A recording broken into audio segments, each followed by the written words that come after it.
founder and master teacher of TML, Theocentric Motivation and Leadership, NLP Licensed Practitioner and Sales Warrior Trainer, Pak Eloy Zalugo. Selamat malam, semangat pagi, happy Monday Pak Eloy.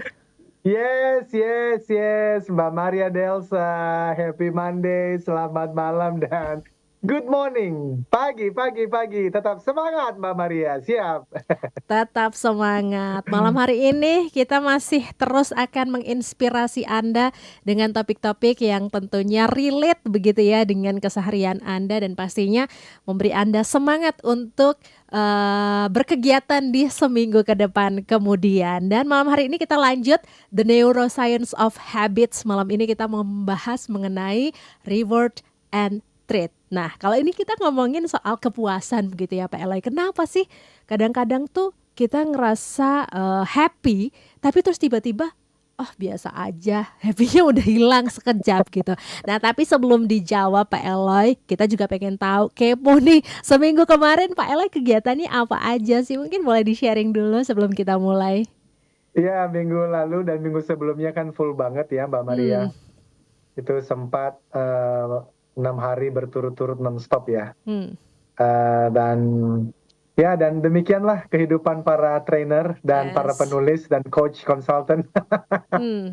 Ya, dan ini beberapa program-program baru, proposal-proposal baru, meeting-meeting baru, training-training. Dan terus. Jadi kita terus saling menginspirasi. Yes, malam hari ini kembali menginspirasi Anda, semua listeners. So kami ajak Anda untuk bisa turut bergabung di topik malam hari ini. Begitu ya, Anda bisa join di live YouTube Smart FM atau Anda boleh silahkan kirimkan pendapat, sharing Anda di 0812 912 11 12 959. Sekali lagi malam hari ini kita melanjutkan membahas mengenai The Neuroscience of Habits, Reward and Treat. Nah, seperti kata Maria tadi Pak Eloy, bahwa kadang tuh kita ngerasa happy tapi tiba-tiba kayak happy-nya hilang mendadak begitu. Kayak misalnya saya nih jatuh cinta sama orang tapi tiba-tiba gampang juga bosennya. Ini karena apa sih Pak Eloy? Silahkan. Yes. Jadi Mbak Maria dan seluruh semua listeners, sahabat TML dimanapun berada, kita ini kan meneruskan pembahasan mengenai The Neuroscience of Habits. Betul. Dan reward itu ketika hati kita lagi senang karena mendapatkan hadiah, penghargaan.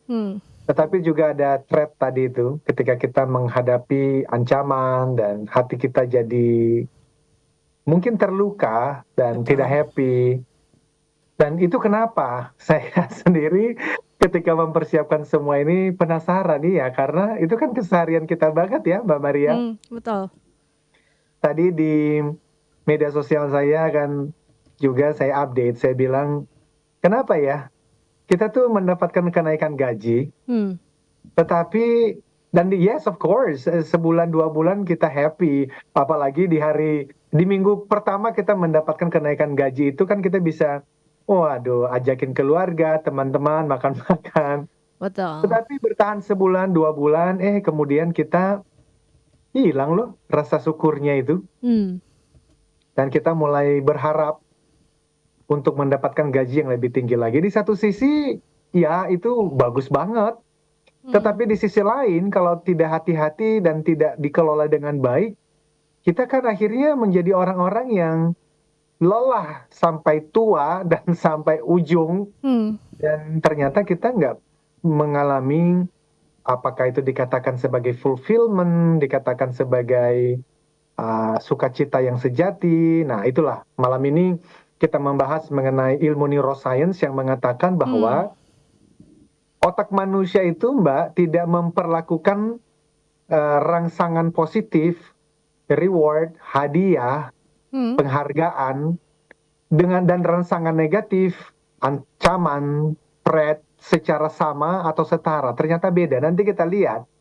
Menurut penelitian, saya mempelajari itu dari Frederick Fabritius. Beliau adalah seorang neuroscientist, bahwa ternyata otak kita itu merekam dan mengingat 9 kali lebih kuat hal-hal yang sifatnya negatif atau threats, ancaman, dibandingkan hal-hal yang menyenangkan atau reward, penghargaan tadi. Nah, jadi kita juga bisa bertanya kan, kenapa itu bisa terjadi? Karena saya tuh punya teman ya Mbak. Bagi kita kalau melihat pasangannya itu hampir sempurna lah. Kalau di dunia tidak ada sempurna, istrinya itu hampir sempurna, baik secara fisik maupun secara tingkah laku, attitude. Minimal yang kita lihat dari luar. Toh. Ya kita nggak tahu lah kesehariannya. Bisa juga suaminya mengatakan, lu nggak tahu aja keseharian gua gitu. But at least kita melihat bahwa almost perfect. Tapi kemudian teman kita yang laki-laki ini berubah pikiran, bahkan ternyata kemudian terlibat dalam perselingkuhan. Wow. Dan bukan hanya dari pria kepada wanita, ada kan wanita juga yang seperti itu.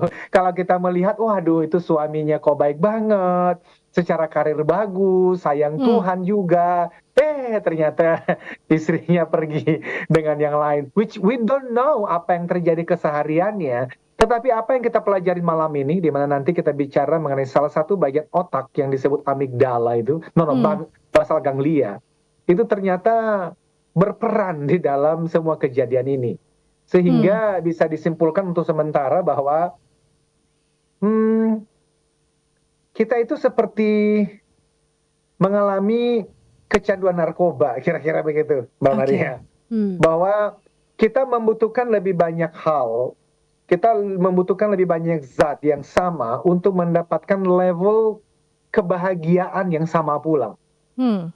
Kita membutuhkan lebih banyak kesenangan, lebih banyak kesuksesan untuk bisa memaintain kesenangan, kebahagiaan, sukacita yang sama. Makanya kalau yang dicari adalah kebahagiaan dan kesenangan, hidup ini kok jangan-jangan nggak akan pernah sampai ke sana loh.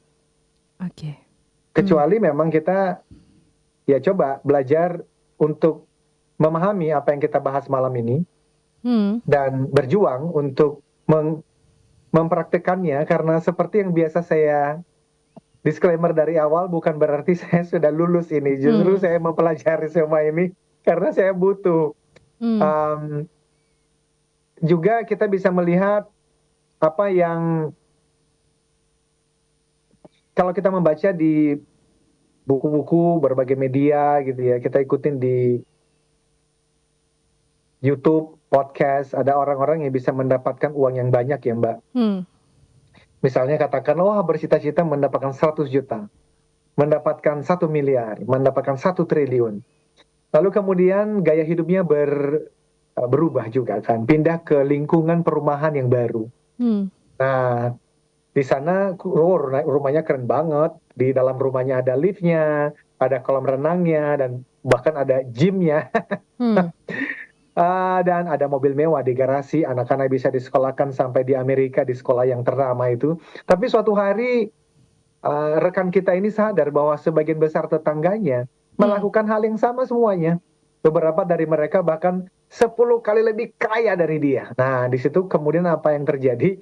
Dia mulai merasa bahwa semua kekayaan dia selama ini biasa aja ya. Dan keberhasilan keuangannya dia yang kita pikir, oh man, tajir banget. Ternyata bagi dia, saya biasa aja. Dan akhirnya dia kembali sibuk untuk mengumpulkan lebih banyak uang. Nah itu kan pertanyaan-pertanyaan kita, kok bisa begitu ya? Dan apa yang harus kita lakukan? Nah itulah yang kita bahas pada malam hari ini. Yes, apakah ini juga yang kemudian akhirnya melabeli manusia ini sebagai makhluk yang selalu tidak puas, Pak Eloy? Iya. Nanti coba kita kulik lebih dalam lagi ya di sesi kedua.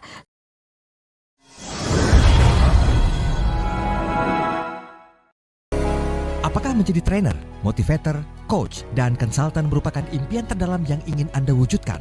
Eloy Zaluhu, founder and master teacher of TML, Theocentric Motivation and Leadership, kembali memberikan kesempatan kepada 25 orang terpilih menjadi Certified Theocentric Motivator Batch 7 tahun 2024. Jadilah Theocentric Motivator and Sales Trainer dengan konsep pelatihan yang menggabungkan pemahaman spiritual dengan ilmu motivasi, neuroscience, dan strategi penjualan yang tepat.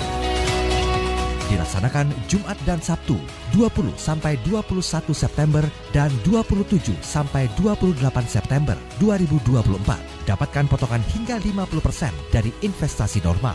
Segera daftarkan diri Anda di 0813 983 98127. Kesempatan terbatas. Be the next certified Teocentric Motivator.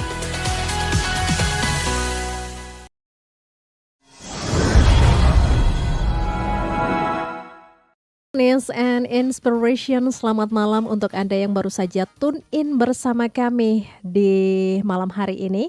Kita sedang dalam program Smart Motivation membahas topik malam hari ini, The Neuroscience of Reward and Treat.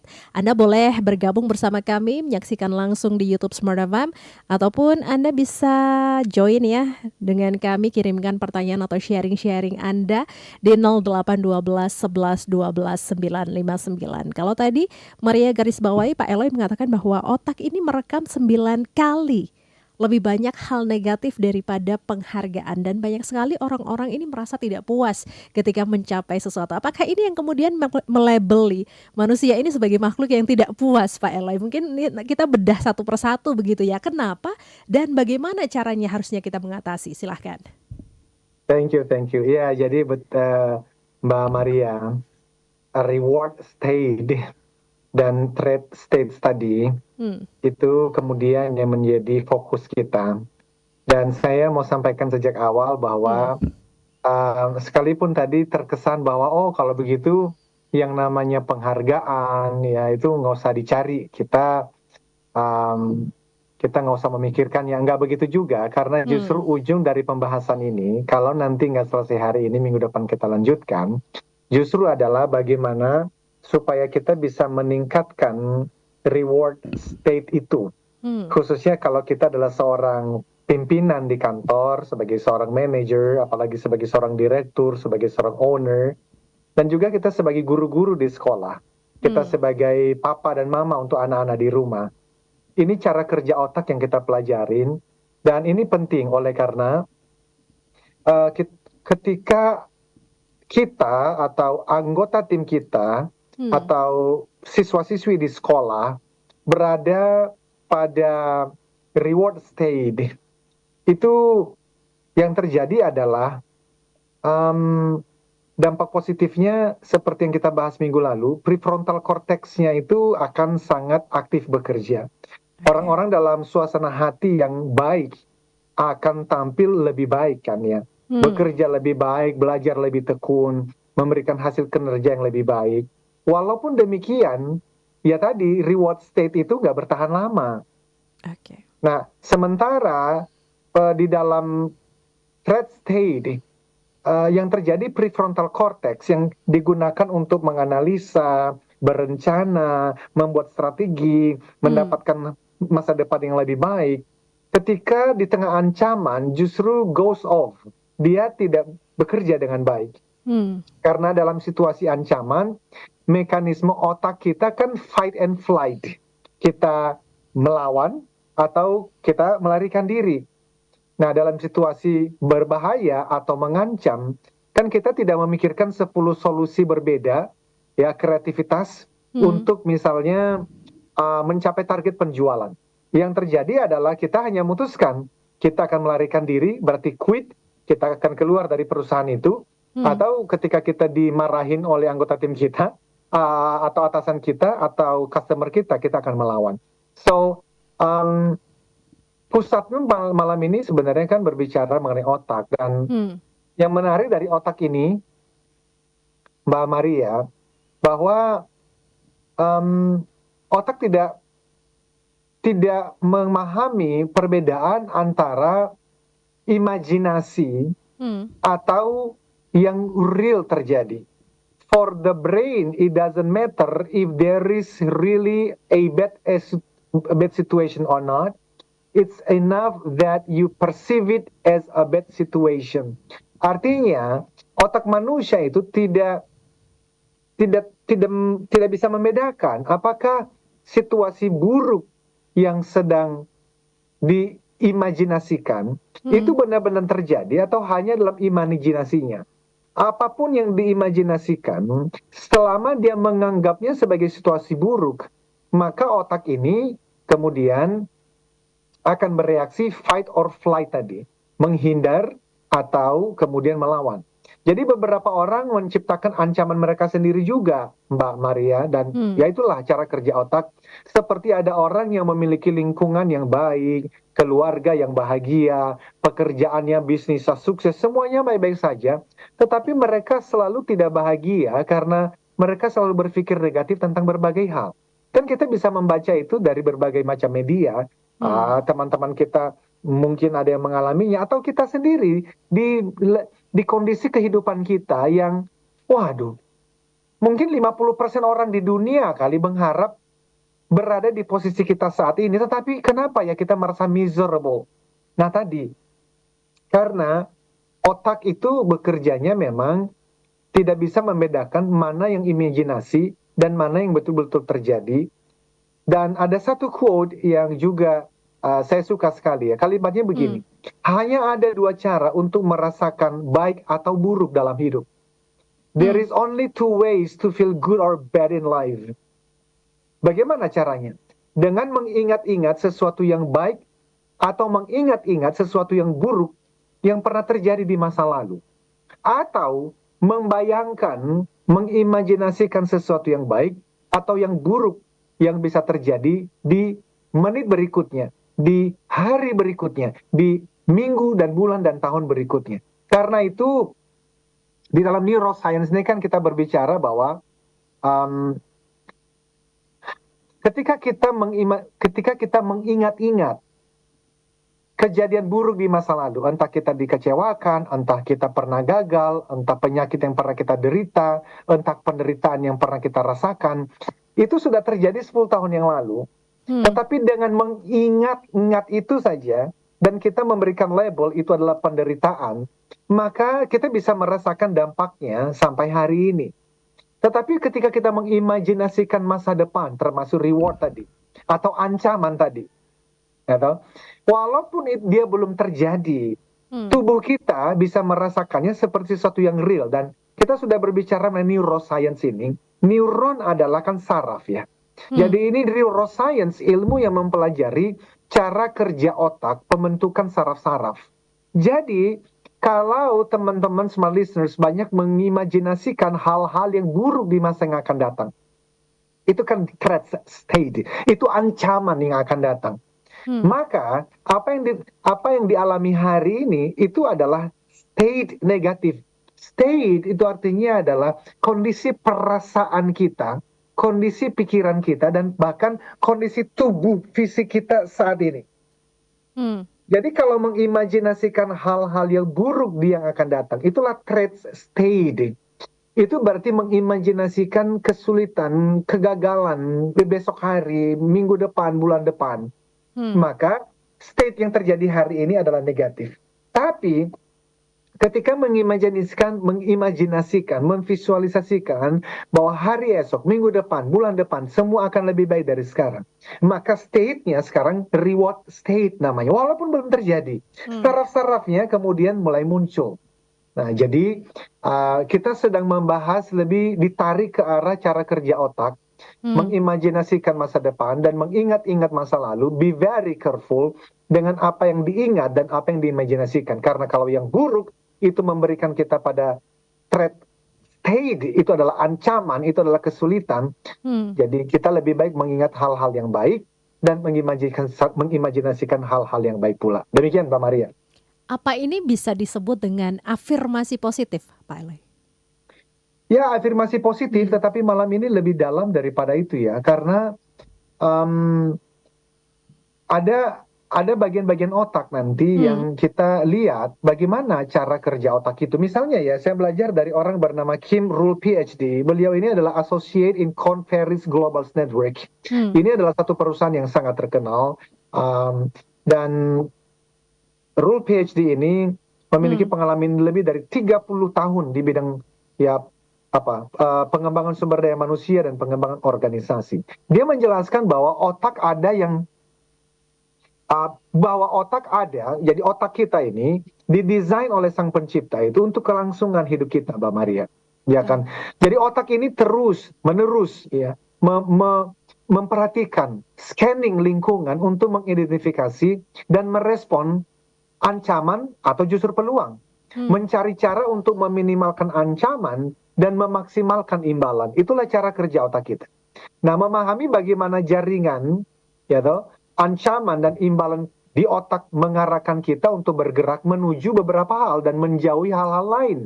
Dan ternyata itu adalah kunci di dalam neuroscience dan bagaimana kita mengembangkan potensi bakat-bakat kita pada akhirnya. Nah, kelangsungan hidup kita, semua listeners, bergantung pada kemampuan kita di dalam membuat prediksi kan. Dan tujuan utama otak kita adalah memprediksi di mana dan bagaimana kita dapat menghindari ancaman itu tadi dan mendapatkan imbalan, peluang-peluang. Karena otak berusaha membuat prediksi yang akurat, otak tidak menyukai ketidakpastian jadinya. Otak tidak menyukai ambiguitas. Nah, itulah sebab kenapa kemudian ketika semua listeners mencoba sesuatu yang baru, bisnis baru, pekerjaan baru, kegiatan baru, sebetulnya otak kita itu secara naturnya didesain untuk apa? Memang menghalangi kita kok. Menghalangi kesuksesan kita. Why? Karena tadi bagian otak kita ini didesain untuk senangnya dengan hal-hal yang sudah diprediksi. Yang tidak diprediksi, apalagi yang mengandung, waduh nanti kalau gagal bagaimana? Otak kita ini akan berusaha untuk apa? Ya untuk menghalangi. Karena otak, Mbak, mencari kepastian. Otak menghargai kepastian, perasaan mampu mengendalikan keadaan dan nasib kita, otak suka. Nah, stres terjadi ketika apa? Ketika otak merasakan ada ancaman, ada keadaan yang, waduh kayaknya bisa gagal nih gua nih. Ada potensi ancaman yang, dan kayaknya saya tidak mampu untuk mengendalikan ini. Maka otak mulai bekerja. Manusia adalah makhluk sosial dan kemampuan kita untuk bertahan hidup tergantung dari apa juga? Dari kemampuan kita untuk bertahan hidup kan? Dan bekerja secara efektif dengan teman-teman di kantor, dengan masyarakat. Maka imbalan atau ancaman, reward and threats tadi, bisa menjadi sangat kuat. Otak merasakan ancaman terhadap status atau misalnya ada orang-orang yang tidak menerima kita di dalam suatu pergaulan di kantor atau di dalam sosial kita. Itu menjadi threats dan otak kita bekerja sedemikian rupa. Yang malam hari ini saya berharap ketika kita membahasnya, termasuk ketika misalnya kortisol dilepaskan, hormon yang meningkatkan gula darah dan menekan sistem kekebalan sehingga energi dan dapat dialihkan untuk mengatasi ancaman yang dirasakan, hormon lain juga dilepaskan. Malam ini saya ingin sekali itu bisa membuat kita lebih sadar bahwa oke. Jadi ketika kita ragu-ragu melakukan sesuatu, jangan-jangan itu kita hanya perlu sadar saja, ini ada bagian otak saya yang memang didesain untuk kebaikan saya pada awalnya. Tetapi ternyata dia tidak objektif berpikir, apapun yang menjadi ancaman, dia menghalangi kita untuk melakukannya. Demikian Mbak Maria. Yes, oke. Nanti kita akan lebih bahas mendetail lagi begitu ya Pak Eloy di sesi berikutnya.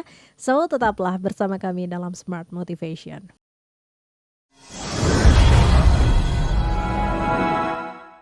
Smart Motivation malam hari ini topik kita membahas the neuroscience of reward and threat. Anda boleh bergabung bersama kami listener seperti Ibu Sukma Paulus yang sudah berkomentar di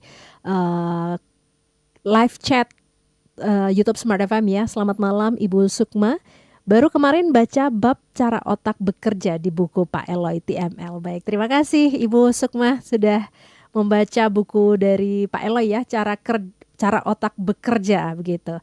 Yes, kami tunggu juga untuk partisipasi dari Anda untuk bisa mengikuti topik malam hari ini. Boleh kirimkan di 0812 11 12 959. Kalau begitu Pak Eloy mengenai reward state dan juga threat state ini, bagaimana implementasinya bagi para leader begitu ya dengan pengertian-pengertian yang tadi sudah dijelaskan oleh Pak Eloy bahwa dalam merespons berbagai hal dalam perusahaan, apalagi tekanan-tekanan yang terjadi mungkin Pak Eloy, silahkan. Thank you. Saya mau komentar dulu tadi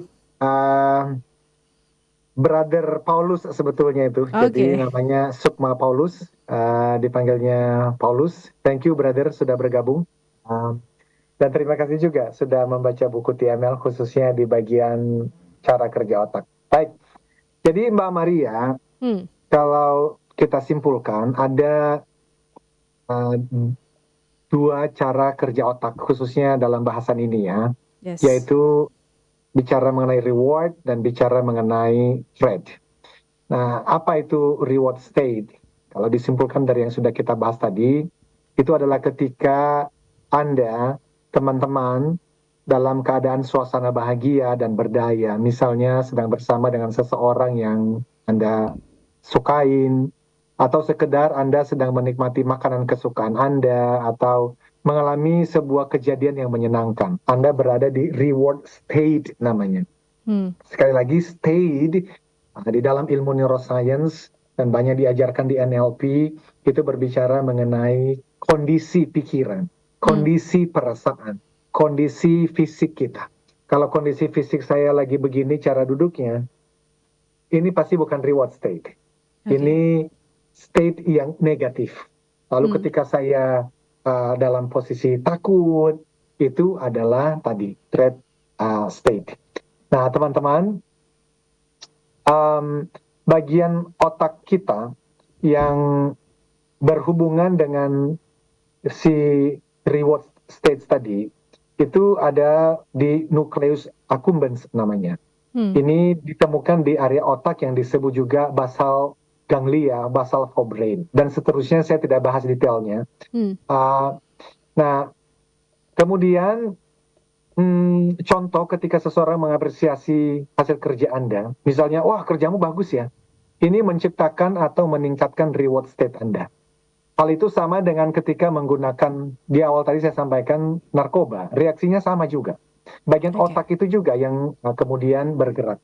Jadi, itulah mengapa ketika menerima kenaikan gaji, seperti di awal tadi disampaikan, kita bisa penuh dengan rasa syukur, tetapi 3 bulan kemudian kita bisa kehilangan rasa syukurnya. Sama kemudian rasa syukur, tadi saya sudah sampaikan juga mengenai ada orang-orang yang mendapatkan pasangan yang kelihatannya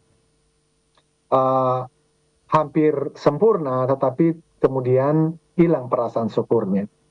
Nah, kita sekarang juga bisa melihat ya, apa yang disampaikan oleh beberapa peneliti dalam hal ini, berhubungan misalnya dengan dopamin. Dopamin dilepaskan di otak dan Anda mendapatkan sedikit dorongan untuk berbahagia selama 10 menit dan kemudian Anda akan fokus pada kebahagiaan itu. Tapi kemudian threat state, misalnya ada perlakuan negatif satu orang teman kepada Anda di pagi hari, dan itu dapat benar-benar membawa Anda ke dalam suasana hati yang buruk sepanjang hari. Mengapa itu terjadi? Ini saya sekarang mau berbicara mengenai negativity bias. Ini bersambungan antara reward state dan threat state tadi. Biasanya digunakan istilah negativity bias. Apa itu? Yang tadi kita sudah sampaikan di awal. Bagi otak, itu ada perbandingan 9:1. Apa artinya itu? Bahwa otak tidak memperlakukan rangsangan positif dan rangsangan negatif, reward and threats, itu dengan cara yang sama. Otak memproses pengalaman negatif, pengalaman negatif. Tadi yang saya sampaikan, mungkin ada orang yang menyatakan hal-hal yang buruk tentang Anda. Dia memproses pengalaman negatif itu 9 kali lebih kuat daripada pengalaman positif. Contoh saja bagi seorang trainer seperti kami, saya berbicara di satu forum, let's say ada 100 orang peserta, dan 10 orang mengatakan, oh man, it was so good, keren banget, thank you, 10 orang. Lalu kemudian ada 1 orang yang mengatakan begini, bro, gue gak ngerti lo ngomong apa. Lu persiapan apa enggak sih? Gila, lu ngabisin waktu gue aja. Kira-kira saya akan membawa pulang yang 10 orang yang positif atau yang 1 orang yang negatif? Satu orang negatif. Yang satu orang itu yang kemudian menghantui pikiran saya bukan hanya 1-2 hari, bisa per minggu-minggu. Kecuali kita kemudian belajar bahwa, man, be very careful. Ini cara kerja otak lo nih. Nah, jadi teman-teman, itu juga terjadi di kantor berhubungan dengan pertanyaan Mbak Maria tadi. Bagi seorang pimpinan, bayangkan saja Anda memberikan feedback kepada seorang anggota tim, tim sales misalnya. Anda mengatakan 9 hal yang bagus tentang kekuatannya, kehebatannya, dan Anda mengatakan satu hal yang perlu dia improve, perlu dia tingkatkan. Bayangkan, jadi ada 9 hal yang Anda katakan baik-baik mengenai dia. Dia disiplin, ya toh, dia pekerja keras, dia bisa bekerja dalam tim, dan seterusnya ada 9. Lalu kemudian di ujung Anda mengatakan, dan ada satu hal yang Anda perlu perbaiki, ya, yaitu misalnya kerapihan saudara, atau misalnya leadership saudara. Maka yang terjadi, bisa jadi yang diingat 1 bulan ke depan adalah satu hal yang diimprove tadi. Iya, kalau betul-betul dia jadi improve. Tapi kalau itu ternyata membuat dia menjadi state-nya jadi negatif, itu menjadi problem. Nah, jadi itu kira-kira yang sedang kita bahas ini, Mbak Mari. Yes. So berarti pertanyaan lanjutannya, bagaimana kita mengubah trait ini menjadi sebuah reward, Pak Eloy? Oh wow. Ini pertama-tama memahami dulu bahwa cara kerja otak ini bisa menghijack kita. Itu dulu yang pertama. Karena ternyata Mbak Maria, sangat sedikit orang yang punya waktu secara sengaja mempelajari cara kerja otak ini. Itulah sebab kita bisa usia 50 tahun, 70 tahun, 90 tahun, dan kita mengulang perilaku-perilaku yang sama. Dan itu menjadi kebiasaan. Why? Karena kebiasaan itu datangnya dari perilaku yang diulang-ulang, kan, tindakan yang diulang-ulang. Tindakan yang diulang-ulang ini kan datangnya dari cara kerja otak yang juga sama, tidak pernah berubah. Betul. Makanya minggu lalu misalnya kita pernah berbicara bahwa bahkan ada ayatnya pun yang mengatakan renewing your mind, renewing of the mind, transform your mind. Bahwa kalau bicara mengenai spiritualitas, itu adalah hati nurani. Kita sudah mengatakan itu Tuhan yang mengubahkannya. Tetapi kalau Tuhan sudah mengubahkan hati seseorang, dan let's say kita percaya Tuhan dan kita mau hidup baik-baik, tetapi ternyata apa yang ingin kulakukan belum tentu bisa kulakukan. Justru yang tidak ingin kulakukan, itulah yang kulakukan. Itu pun juga ada ayatnya. Pertanyaannya why? Selain natur dosa, saya meyakini bahwa kalimat itu ada hubungannya dengan pikiran yang belum ditransformasi. Apapun yang kita bicarakan di dalam pembahasan The Neuroscience of Habits, saya akan terus mengulang bahwa kalau smart listeners mendapatkan paling sedikit dari setiap sesi ini, at least mengingatkan teman-teman dan smart listeners untuk really seriously take care of your mind. Dan itu berbicara mengenai kontrol pikiran kita, dan termasuk berhubungan mengenai si reward dan threat state ini. Dan pertanyaannya tadi adalah bagaimana caranya, ya kan? Nah, itu sebetulnya di dalam training-training biasanya saya ada berbicara mengenai satu terminologi yang saya kemudian, Mbak Maria, saya rangkum namanya menjadi relate model namanya. Jadi to minimize threat and maximize reward.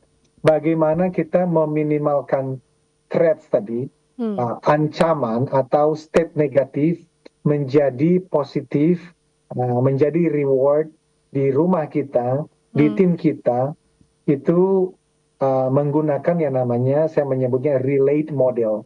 Relate itu sebetulnya Mbak Maria akronim dari caring.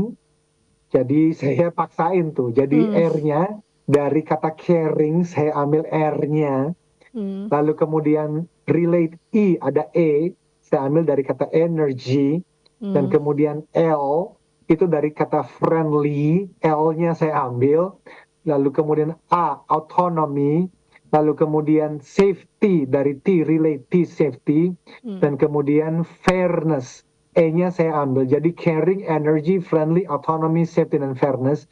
Itu sebetulnya kalau dalam ruang-ruang training, itu adalah materi untuk kita kemudian workshop, kita diskusi, dan kita presentasikan. Biasanya untuk level-level supervisors, managers, sampai level directors, untuk bagaimana kita kemudian meminimalkan threats state di dalam tim kita, dan memaksimalkan reward state-nya. Nanti kalau waktu memungkinkan kita bisa bahas di sesi terakhir. Demikian Mbak Maria. Oke, kita nanti akan coba bocorkan sedikit rahasia yang biasa Pak Eloy bagikan di seminar-seminar, tapi malam ini khusus untuk Anda kita bagikan sedikit saja. So, tetaplah bersama kami, kita akan kembali di sesi terakhir nanti dalam Smart Motivation.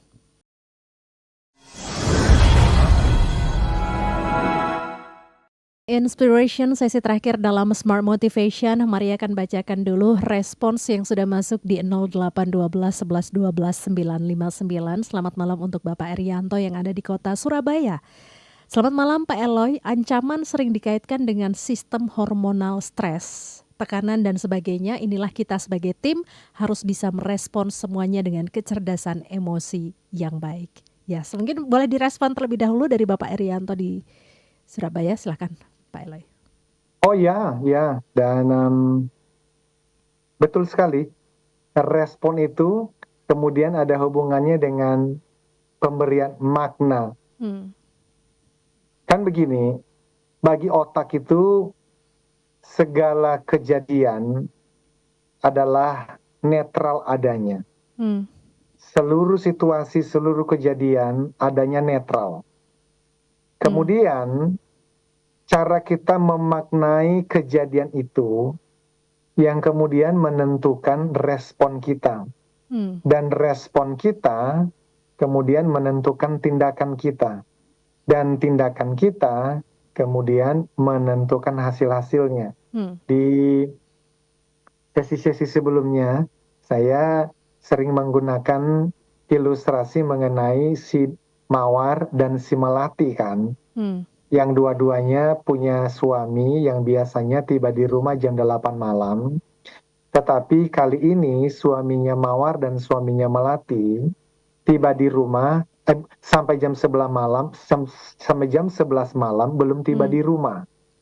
Lalu dua-duanya sang istri menelpon, ternyata teleponnya off, tidak diangkat, bahkan mati. Mereka dua-duanya menelpon teman suami mereka dan mereka bilang dari jam 6 sudah balik dari kantor. Dan apa yang terjadi? Si Mawar memanggil anaknya yang usia 8 tahun dan mengatakan, "Nak, kamu jangan pernah menikah dengan pria seperti papa." Anaknya bingung, "Kenapa mama?" Mamanya mengatakan, "Papamu pasti berselingkuh." "Kenapa mama?" "Ini sudah jam 11, mama telepon, ternyata HP-nya off, padahal kata temannya sudah pulang sejak tadi." Lalu di sebelah Melati memanggil anaknya yang juga usia 8 tahun dan dia mengatakan, "Ayo nak, berlutut kita berdoa." "Ada apa mama?" "Mungkin papa ada apa-apa di jalan." "Kenapa mama?" "Karena ini sudah jam 11 mama belum pulang." Jam 11.05 bel bunyi di depan rumah. Ketika dibuka oleh Mawar, suaminya ada di depan rumah. Setelah dia ngomong sama anaknya jangan menikah dengan pria seperti papa. Kira-kira bagaimana responnya? Responnya adalah pasti marah, responnya dia mengatakan kenapa kamu ini dan kenapa kamu, dan mereka ributlah malam itu. Sementara 11.05 di depan rumahnya si Melati juga bel pintu juga bunyi. Baru saja dia mengatakan kepada anaknya, "Ayo kita berdoa untuk papa." Dan ternyata suaminya ada di sana dan yang dilakukan bukan marah, dia perlu dan mengatakan, "Alhamdulillah, puji Tuhan kamu tidak apa-apa." Jadi mengenai respon ini betul. Tetapi respon itu datangnya dari mana? Respon Mawar dan Melati datangnya dari pemaknaan Mawar dan Melati pada kejadian itu. Pertanyaannya sekarang, dari mana Mawar dan Melati memberikan pemaknaan itu? Dari referensi masa lalunya. Betul. Dan referensi masa lalu ini, kalau kita urut-urut nih, pasti ada informasi referensi yang masuk di dalam pikiran bawah sadarnya Mawar dan Melati. Mawar referensinya adalah pria itu tidak bisa dipercaya. Apalagi kalau dia pulang malam dan dia ditelepon dan HP-nya tidak aktif, kemungkinan besar dia berselingkuh. Berbeda dengan Melati, yang didapatkan adalah karena dulu omnya pernah ditelepon dan ternyata tidak aktif, ternyata mengalami kecelakaan. Nah, jadi yang kayak gini-gini saya setuju. Jadi di satu sisi saya setuju, tetapi semua respon itu ada hubungannya dengan pemaknaan terhadap suatu kejadian. Demikian, Mbak Maria. Semoga jawaban atau komentar dari Pak Eloy ini bisa membantu ya Bapak Erianto. Oke, ini ada satu pertanyaan lagi. Apakah mau dijawab atau kita lanjutkan perbincangan ini, Pak Eloy? Kita jawab. Oke, baik. Berikan yang terbaik. Yes, ini dari Ibu Caroline yang ada di kota Jakarta. Saya setuju dengan Pak Eloy, kita sebagai leader kadang memberi appraisal. Ada hal yang kami apresiasi, ada juga hal yang kami koreksi. Namun untuk generasi atau Gen Z ini lebih diingat bagian koreksi yang bukannya diperbaiki malah menjadi tekanan. Bagaimana harusnya kemudian kami menyampaikannya, Pak Eloy? Silahkan. Ya, jadi memang bagi generasi Z atau Y muda, mereka mengatakan begini, kenapa sih yang diomongin itu kekurangan gua terus? Omongin juga dong kelebihan gua. Dan itu ada hubungannya dengan orang tua mereka yang terlalu banyak memberikan apresiasi sejak masih kecil, dan itu juga diikuti oleh sekolah. Bahkan kita pernah membahas sebelumnya ya, di generasi-generasi tertentu termasuk Gen Z dan apalagi nanti generasi di bawahnya generasi Alpha, itu bahkan diberikan hadiah hanya dengan kehadiran. Oke. Jadi diberikan award. Nah, saya pernah menyaksikannya itu di salah satu les musik begitu, dan ada semacam kompetisi lah ya supaya anak-anak ini mau berlatih di rumah. Dan walaupun anak itu tidak mendapatkan, ya tidak menang dalam kompetisi apapun, tetapi tetap diberikan piala. Ya, piala itu adalah piala untuk kehadirannya dia, dan itu terbawa sampai mereka besar. Jadi betul seperti yang disebut oleh Ibu Caroline tadi, itu adalah tantangan yang sekarang kita hadapi. Pertanyaannya, then what should be done?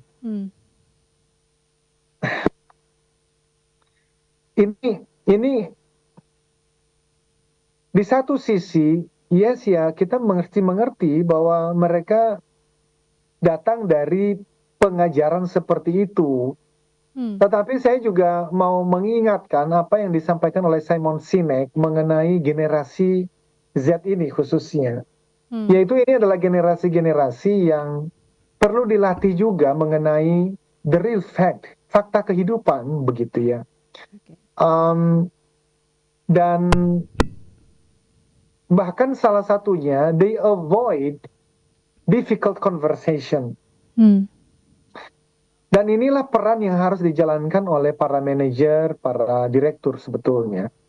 Dan itulah sebab Mbak Maria, saya tuh semakin kesini semakin yakin bahwa cara terbaik untuk melatih generasi Z, apalagi nanti di bawahnya Alpha dan seterusnya, adalah melalui budaya perusahaan. Jadi ini tips dari saya, Bu Caroline. Budaya perusahaan itu kan menjadi dasar kita semua.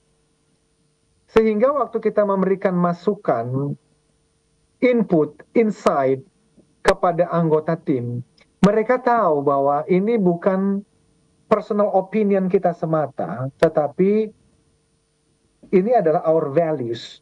Nah, membangun budaya perusahaan itu kan biasanya diturunkan dari kita punya misi, visi perusahaan, strategi, lalu ada yang namanya core values, tata nilai. Dari core values ini kemudian didefinisikan. Dari definisi ini kemudian diturunkan sampai key behaviors, perilaku-perilaku kunci. Dari perilaku-perilaku kunci ini kemudian bahkan dibikinkan do and don'ts-nya. Dan dari do and don'ts bahkan kemudian dibuatkan kasus-kasus contoh-contoh. Sehingga saya tuh selalu mengatakan kepada klien-klien kami yang beberapa di antara mereka sekarang tuh ya, sampai 50-60% staffnya itu, timnya itu adalah Gen Z. Yang mana tertua tahun ini adalah umur 29 tahun. So, what needs to be done? Dengan pendekatan culture, mereka akan lebih bisa menerima. Karena bagi mereka, ini bukan subjektifnya gua punya atasan. Tetapi ini adalah memang peran atasan saya untuk menghidupi culture di perusahaan ini. Contoh saja bicara mengenai disiplin. Ketika kita punya anggota tim yang ternyata dia tidak disiplin, dia datang ke kantornya terlambat, dia ikut meeting juga terlambat, kalaupun dia ikut ternyata dia tidak mendengarkan apa kata yang disampaikan teman-temannya, lalu kita memberikan dia feedback supaya dia lebih disiplin. Beda banget Bu Caroline, ketika kita memberikan feedback dan basisnya bukan pada budaya, dengan kita memberikan feedback dan mengatakan, hey, we need to talk. Kamu punya kehebatan ini, kamu punya kehebatan ini, and I'm proud of you. Karena mereka butuh itu memang tadi. Mereka membutuhkan kata-kata itu karena sekolah sudah mengajarkan dan orang tua sudah mengajarkan. I'm proud of you. There is one thing, ada satu hal yang untuk hasil yang 10 kali lebih baik. Need to improve. Dan ini ada hubungannya dengan budaya perusahaan kita. Ada hubungannya dengan perilaku kita. Dan itu adalah mengenai disiplin. Lalu berhenti di situ, lalu masuk di dalam sesi coaching. Karena mereka nggak mau di-advise. Mereka maunya coaching. Sampai level itu, Bu Caroline mengatakan, well, then what do you think? Tadi saya sudah mengatakan mengenai coaching, tapi menurutmu apa sebetulnya yang kita perlu improve? Let them talk. Karena mereka nggak punya span of attention-nya. Apalagi mendengarkan atasan berbicara. Itu hitungan menit, mereka udah nggak di sana lagi pikiran. Jadi memang, Mbak Maria, saya membahas ini agak panjang lebar karena semua yang kita bicarakan neuroscience of habits, ujungnya itu adalah culture. Justru saya mau tutup dengan itu nanti karena kita bisa lanjutkan pembahasan yang tadi di minggu depan. Yes. Masih kita tahan ya tadi relate modelnya untuk minggu depan. Jadi pastikan Anda terus menyimak topik-topik dari Smart Motivation. So Pak Eloy, silahkan closing statement-nya untuk malam hari ini. Thank you Mbak Maria, thank you Bu Caroline dan teman-teman semuanya. Jadi yang namanya habits itu adanya di level individu. Saya ulang, kebiasaan itu adanya di level individu. Di level tim dan perusahaan, sekolah, itu namanya adalah budaya. Level bangsa juga budaya. Jadi budaya itu merupakan kumpulan kebiasaan orang-orang yang ada di dalamnya. Nah, kebiasaan itu berbicara mengenai apa? Mindset, attitude. Jadi kalau sekarang kita lagi membahas neuroscience of habits, bagaimana sih yang namanya kebiasaan itu dibentuk, dibentuk, dan bagaimana kemudian mengubah kebiasaan negatif menjadi positif, tapi ujungnya sebenarnya saya mengejar yang namanya culture di perusahaan, dan buku itu sudah ada tahun lalu. Karena dengan membangun culture, automatically kita sedang membangun leadership di dalam perusahaan itu. So you see, kalau di ujung talk show kita kan selalu saya mengatakan inspire people, itu di level individu. Develop leaders, itu di level para pimpinan, supervisor, manager, sampai level direksi. Tapi ujungnya adalah transform organizational culture. Dan dengan kita melakukan itu, kita sedang mengubah sejarah perusahaan kita, sejarah generasi anggota tim kita, bahkan bisa jadi sejarah bangsa ini. Demikian Mbak Maria. Terima kasih Pak Eloy untuk closing statement-nya. Terima kasih juga untuk Bapak Erianto dan juga Ibu Caroline yang sudah berbagi begitu ya di topik malam hari ini. Untuk Anda yang tertinggal topik-topik menarik dari Smart Motivation, boleh Anda saksikan di YouTube Smart FM kapanpun dan di mana saja. Akhirnya saya Maria Delsa.